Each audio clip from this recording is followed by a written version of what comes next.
지금 이 영상 클릭하신 분들은 현재 본인의 대학교에 만족하지 못한 분들이 대다수일 거라 생각합니다. 대학 편입에 대해 아무것도 몰라도 됩니다. 이 영상을 통해 5가지만 확실하게 알고 가신다면 앞으로 편입을 어떻게 준비를 해야 하는지 알게 될 거예요. 그리고 편준생분들이 가장 궁금해하는 편입 Q&A도 준비했으니 합격 가능성을 1%라도 올리시길 바랍니다. 본론으로 들어가기 전 최근 편입 트렌드에 대해 간략하게 알려드리고 넘어갈게요. 편입은 매년 TO가 늘어나고 있습니다. 특히 대한민국 상위 10개 대학 편입 TO는 5년 동안 37%나 증가했죠. 그 이유는 상위권 대학 학생들이 전문직아니면 답이 없다는 분위기로 인해 자퇴생들이 매년 늘고 있기 때문입니다. 거기에다 최근 정부에서 의대 정원학대를 25년도에 2,000명 가까이 시행한다고 하니 상위권 대학생들의 자퇴 비율은 더 늘어날 겁니다. 이렇게 자퇴 인원이 많아진다면 편준생분들 입장에선 정말 이득이에요. 왜냐하면 대학교는 자퇴한 인원들의 공백을 그대로 냅두지 않습니다. 그리고 이러한 공백을 빠르게 메우기 위해 편입생으로 채우는 거라 생각하시면 됩니다. 여기까지 보셨다면 편입의 최근 트렌드는 파악이 되셨을 거예요. 그렇다면 지금부터 편입이란 제도에 대해서 A to Z까지 5가지로 나눠서 설명드리겠습니다.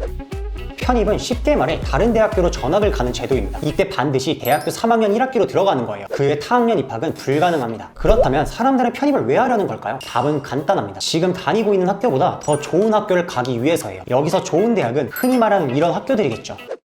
그럼 이러한 학교들로 전학을 가려면 편입 전형과 자격 요건에 대해 알아야 하는데요. 전형부터 알아보자면 편입은 일반 편입과 학사 편입으로 나뉩니다. 일반 편입은 4년제 2학년 수료자, 수료 예정자, 전문대 졸업자, 예정자, 그리고 학자은행의 전문학사를 취득한다면 자격이 주어지고 학사 편입은 4년제 대학교 졸업자, 학자은행제 학사를 취득하면 자격이 주어집니다. 딱 봐도 학사 편입이 자격 요건 만들기가 더 어렵죠. 일반 편입에 비해 시간이 2년이 더 걸리다 보니 지원자 수도 더 적고 경쟁률이 일반 편입에 비해 많이 낮아요. 그리고 경쟁자들의 실력 차이가 많이 납니다. 베이스가 좋은 인서울 중상위권 학생과 유학생들이 4년을 다 채우고 편입 지원을 할까요? 안 합니다. 시간적으로 너무 오래 걸리고 있더라도 굉장히 드물어요. 그렇기 때문에 학사 편입 지원자들은 학자은행제, 전문대, 지방대 출신 분들이 대부분입니다. 경쟁자들의 실력이 일반 편입에 비해 뛰어나지가 않은 거죠. 그렇다고 무조건 학사 편입이 답은 아니기 때문에 여러분의 상황에 맞는 최선의 방법을 찾으세요. 모르시겠다면 저한테 물어봐 주시면 됩니다.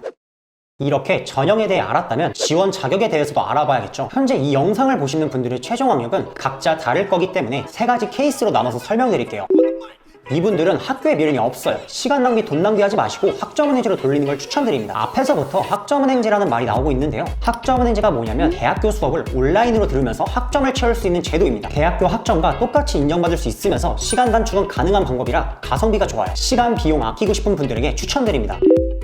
이 경우에 해당되는 학생들은 학교에 대한 미련이 많은 상태일 거예요. 예를 들어서 본인이 국순세단 라인을 다니는데 한두 단계 위라인으로 가고 싶다면 대학교 2학년까지 학점 관리하면서 편입 준비를 하세요. 다만 실질적으로 지금 다니는 대학교에서 학점 관리, 시험 준비 등 편입 준비하기에는 시간이 많이 부족할 거지만 기본 베이스가 있는 학생들이 많기 때문에 공부 방법만 효율적으로 정하고 준비한다면 괜찮습니다.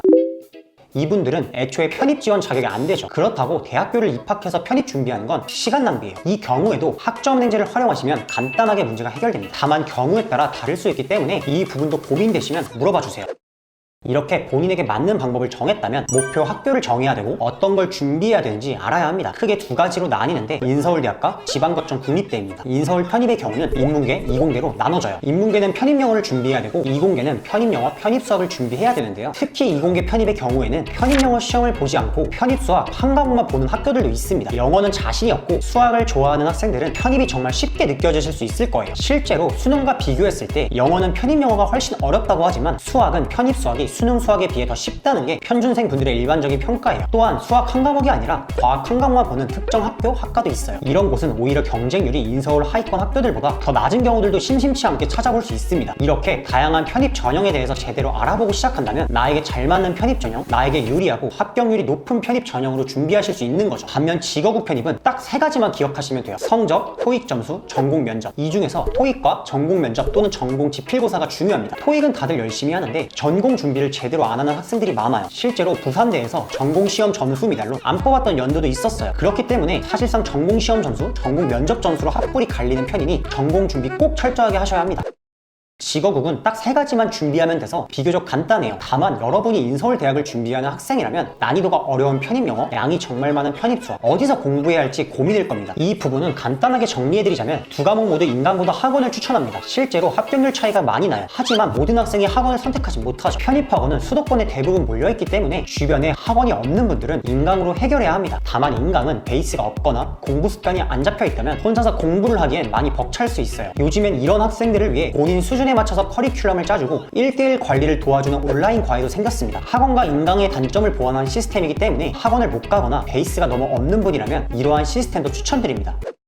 마지막으로 평소 학생분들이 자주 물어보시는 질문들에 대한 답변을 해드리려고 합니다. 서류를 반영하는 학교들 빼고는 지원할 때 불이익이나 차별이 없습니다. 다만 서류 전형이 들어가는 학교에서는 불리할 수도 있어요. 쉽게 예시로 말씀드리자면 본인이 지방대 또는 학점은행제로 지원을 하는데 전적대 전공과 지원하려는 전공이 다르다면 당연히 같은 학과로 지원하는 사람보다 불리합니다. 그런데 이건 전적대가 안 좋아서 불리한 게 아니고 전공이 달라서 불리한 거예요. 먼저 전공 공부 따라가는 건 많은 노력을 하셔야 합니다. 아무래도 편입을 하고 전공마저 다르다면 1, 2학년 때부터 배워온 학생들보다 모르기 때문에 2배, 3배 더 공부를 하셔야 해요. 놀 거 놀면서 공부하신다면 절대 따라가지 못하는 거죠. 차별이 없습니다. 사실 3학년부터는 본격적인 취업 준비를 하셔야 하는 시기인지라 그런 신경 쓸 시간이 없습니다. 여러분에게 관심도 없으니 차별 걱정하지 마시고 편입 공부 열심히 하시면 됩니다. 이 부분도 사실이 아니에요. 오히려 면접 때 잘만 이용한다면 가산점이 될 수도 있습니다. 최근 대기업 면접관 분들도 편입 시험이 어렵다는 걸 잘 알기 때문에 오히려 능력자라고 평가를 합니다. 실제로 편입으로 성균관대를 나와서 대기업 취업에 성공한 학생분이 있는데요. 면접 때 편입에 대해 물어봤다고 하더라고요. 그런데 이게 차별하려고 하는 질문이 아니라 면접자를 공격하기에 좋은 소재이기 때문에 그런 겁니다. 여기서 잘만 대답한다면 오히려 플러스 점수 얻고 갈 수 있으니 면접 준비하시는 분들은 미리 답변 준비하고 가시면 더 좋은 결과 낼 수 있을 거예요. 이 외에도 많은 학생분들이 편입을 성공하고 추후에 원하는 곳에 안정적으로 취업을 하고 있습니다. 편입은 수능 말고 학벌을 높일 수 있는 유일한 방법입니다. 수능 보실 생각이 아니라면 마지막 입시 기회라고 생각하고 끝까지 완주하시길 바랍니다. 아직도 편입에 대해 모르거나 고민이 있으시다면 아래 링크로 상담 요청 남겨주세요. 감사합니다.